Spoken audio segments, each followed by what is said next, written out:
Copa Libertadores. Grêmio vence o Fluminense e abre vantagem nas oitavas.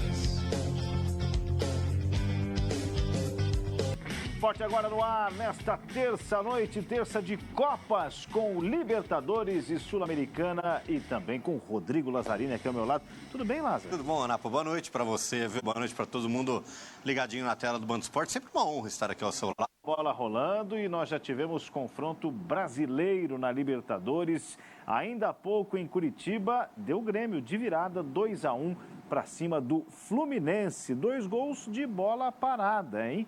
O Lima abriu o placar para a equipe carioca, mas Reinaldo, 2 vezes, uma de pênalti, outra de falta, virou para o Grêmio. Nós ainda tivemos a expulsão do Rodrigo Eli, num lance bem discutível com o Ganso, o que deixou o Fluminense com 1 a mais já no fim do jogo, na reta final, mas o Flu não conseguiu buscar o empate. A vitória do Grêmio foi justa, Lázaro? Foi justa pelo que o Grêmio realmente apresentou da segunda metade do primeiro tempo até a expulsão do Rodrigo Eli, que mudou também de novo o jogo, né? O Renato conseguiu...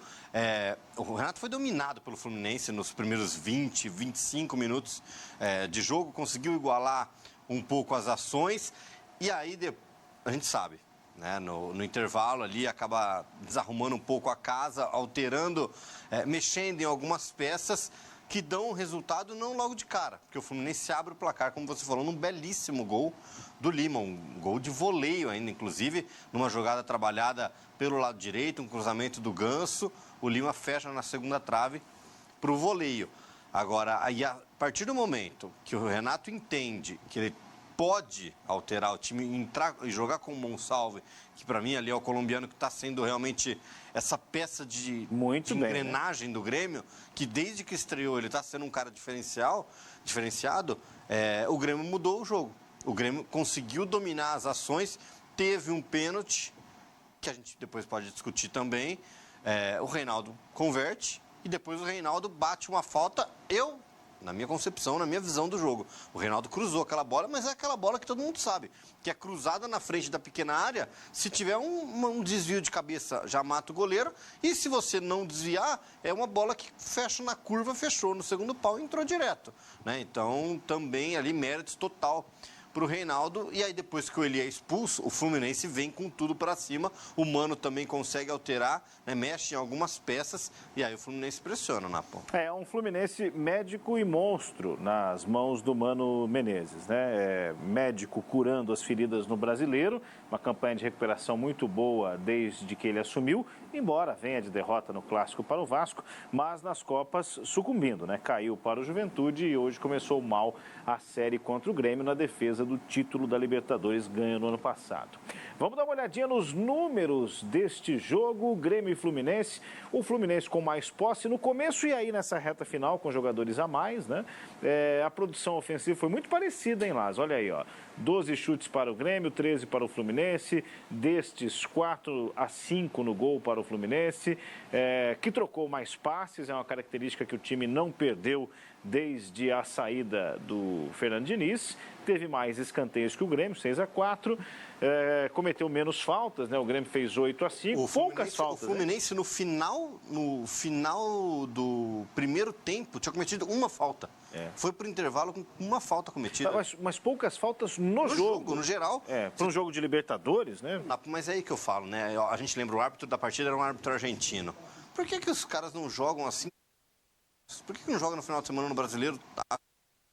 No final de semana no Brasileiro assim também? Mas acho que tem a ver até com a nossa arbitragem, também, né? A arbitragem brasileira, ela tem parâmetros diferentes.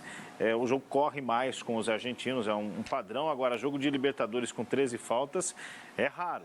Sinal raríssimo. Que não foi apenas a tolerância da arbitragem. E nos números que decidem mesmo, 2-1 para o Grêmio. A gente mostrou aí dados que indicam que o jogo foi equilibrado, mas o Grêmio acabou sendo melhor e por isso sai de Curitiba com este resultado. Provavelmente o último jogo do Grêmio no estádio do Coritiba. Por quê? Porque o Grêmio vai jogar em Caxias do Sul agora no fim de semana e há a previsão de que seu próximo jogo dentro de casa seja como mandante, vai jogar em Caxias do Sul, e o próximo jogo em casa seja já na sua arena, o que fará uma grande diferença, sem dúvida alguma, para um time. Um público reduzido, a gente lembra ainda. Todas as limitações, mas existe uma diferença de você estar naquele que é o seu estádio, o seu lar. A minha única preocupação é o estado do gramado. Porque a gente viu o Inter jogando no Beira-Rio com um gramado muito prejudicado do que o Beira-Rio já nos mostrou, Napo. Então, realmente a minha preocupação é essa. O estádio da Arena não estava em grandes condições antes da tragédia das enchentes. Não sei se eles já replantaram, como eles fizeram todo o esquema, né?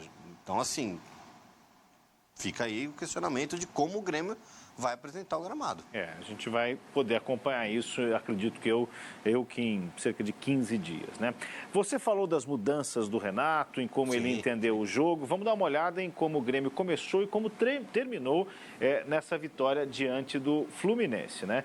Começou ali com o Marquezinho. A defesa, ela não teve alterações, exceto, claro, pela expulsão do Rodrigo Eli e, a partir dali, a entrada do Gabriel Martins na defesa do Grêmio, né? O Reinaldo, destaque pela esquerda. Agora, do meio para frente, você percebe aí que a entrada do Monsalve acabou ajudando muito, o Vilhaçante também, e o Bright White fazendo seu segundo jogo com a camisa do Grêmio. Sim. A curiosidade é que ele substituiu o Soares também no Barcelona, mas embora seja uma contratação inusitada, ele tenha jogado bem em Cuiabá, hoje um pouco menos, né? Eu não acho que ele fosse um centroavante nível Barcelona e talvez nem nível Grêmio. Mas é um centroavante nível Copa do Mundo, né? A gente tem que lembrar que ele já disputou 2 Copas pela do Dinamarca. Pela Dinamarca, exatamente. Esteve, inclusive, na última, na do Catar, esteve em 18 na Rússia. Mas está resolvendo.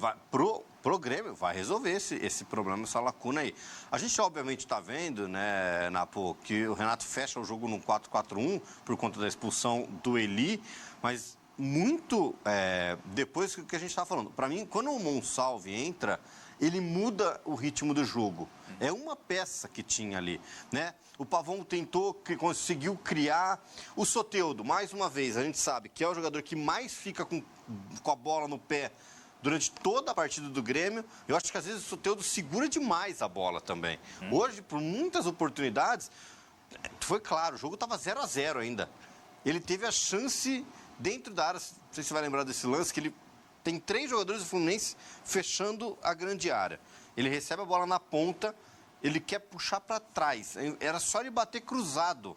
O Fábio estava dando canto para ele. Era ele bater cruzado, o que ele faz? Ele breca, puxa para trás, tenta começar uma jogada e acaba perdendo a bola. Então, por muitas vezes, o Soteldo, obviamente que a gente lembra dele pelas passagens, né, recentemente no Santos, tem essa tomada de decisão que acaba, às vezes, incomodando os treinadores e os seus companheiros de equipe. Porque a gente está vendo, numa oitavas de final de Copa Libertadores da América, ele e o Gol e o Fábio, e ele não toma a decisão de chutar, com o jogo 0-0. Então, isso também acaba acontecendo em determinadas situações que pode prejudicar a equipe. Então, assim, eu gosto do Soteldo, acho que o Renato tem uma arma brilhante na sua mão, mas talvez essa presença do Monsalve do seu lado, talvez, obviamente, o Cristaldo encostando um pouco mais nele, mudando esse esquema, né? Aí você vai ter que tirar o Pavão, não tem como você jogar com 5, 6 caras na frente. O Renato está conseguindo encaixar, está conseguindo voltar o Grêmio também a ser. Eu acho que o Grêmio deu uma arrancada, deu um estirão no Campeonato Brasileiro. Já é o 13º, né? Então, já ficou para trás na Copa do já foi eliminado pelo Corinthians. Pode sonhar com a próxima vaga, com a próxima fase da Copa Libertadores aí, uma classificação que acho que seria muito bom para a equipe em termos financeiros, porque a gente lembra, né, cada fase que você vai avançando, você vai recebendo recompensa financeira. Então, a equipe do Grêmio, jogando nesse esquema que o Renato está propondo, né, jogando nesse 4-2-3-1, vamos dizer assim, porque o Bright White fica isolado, Soteldo de um lado, Pavão do outro e o Cristaldo fechando no meio, talvez seja mudar um pouco essa engrenagem, jogar talvez um losango, num 4-4-2 aí, um pouco mais aberto, que você pode colocar o Monsalve ao lado do Cristaldo. Eu acho que o Renato pode tentar, né? Obviamente que é aquilo que a gente sempre fala, é você mudar, trocar o pneu com o carro andando. Então, mas importante, sai com o resultado, o Grêmio, depois de sair atrás do placar, consegue buscar a virada e sai grande. Acho que sai grande para buscar segurar pelo menos o 0-0 no Maracanã. É um grande resultado, né? Para poder empatar fora de casa, não tem o peso do gol fora como antigamente. Então, uma vitória simples, um gol de diferença leva para os pênaltis no caso do Fluminense. Aliás, o Fluminense que também teve mudanças ao longo da partida, a gente vai discuti-las agora. Vamos dar uma olhada no time que começou e no time que acabou em campo, a opção do Mano Menezes ali, né? A defesa com a alteração do Guga entrando, né? O esquerdinha até começou bem o jogo. 18 anos, né? 18 anos o garoto esquerdinha. Entrou numa fria, né? Porque a gente tem que lembrar, Marcelo fora, Diogo Barbosa fora. O esquerdinho, inclusive, entra na partida do Fluminense contra o Vasco, no lugar do Diogo Barbosa. Ele vai bem, ele termina o jogo bem, apesar da derrota do Fluminense. E aí caiu no colo dele essa oportunidade de jogar uma Copa Libertadores, só que a gente lembra, ele teve que, por muitas vezes, marcar ali o Pavon, marcar o Cristaldo, e ele termina, né, um pouco antes dele sair, tendo que marcar o Soteldo, porque o Soteldo inverte, na hora que o Monsalve entra, o Soteldo vem jogar para o lado direito do ataque do Grêmio.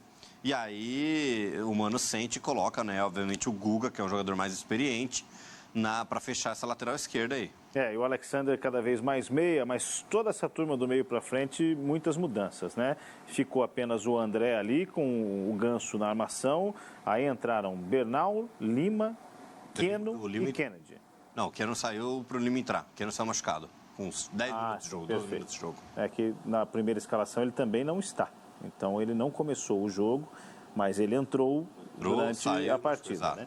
E o Kennedy voltando ali por comando de ataque no lugar do Cauã Elias, o Arias deslocado para o outro lado. O Mano atrás no placar precisou buscar algumas soluções e não as encontrou a ponto de empatar a partida. Só que a gente tem que dar mais mérito para o Renato do que demérito realmente para o Mano. Porque o Mano, quando o jogo estava 1-0, estava controlando as ações ofensivas, né? O Ganso é muito inteligente da forma como o Ganso consegue também, depois da expulsão do Eli, que o time do Grêmio se fecha, o Ganso vem jogar atrás das linhas de volantes. Então o Ganso vem jogar para trás ali para ter a noção de campo, para poder olhar para os dois lados. É aquilo, o jogador, quanto mais próximo da grande área ele está, menor o campo de visão dele. O que o Ganso faz? O Ganso joga atrás da linha dos volantes. Então ele consegue receber e espaçar. Como ele tem um passe excelente, né? Falta adjetivo aqui pro passo do Ganso. Inclusive a assistência do gol do Fluminense. Exatamente, ele vira o corpo, né? Ele ajeita porque era uma bola que estava no pé direito, ele ajeita o corpo para cruzar de esquerda pro Lima conseguir o voleio.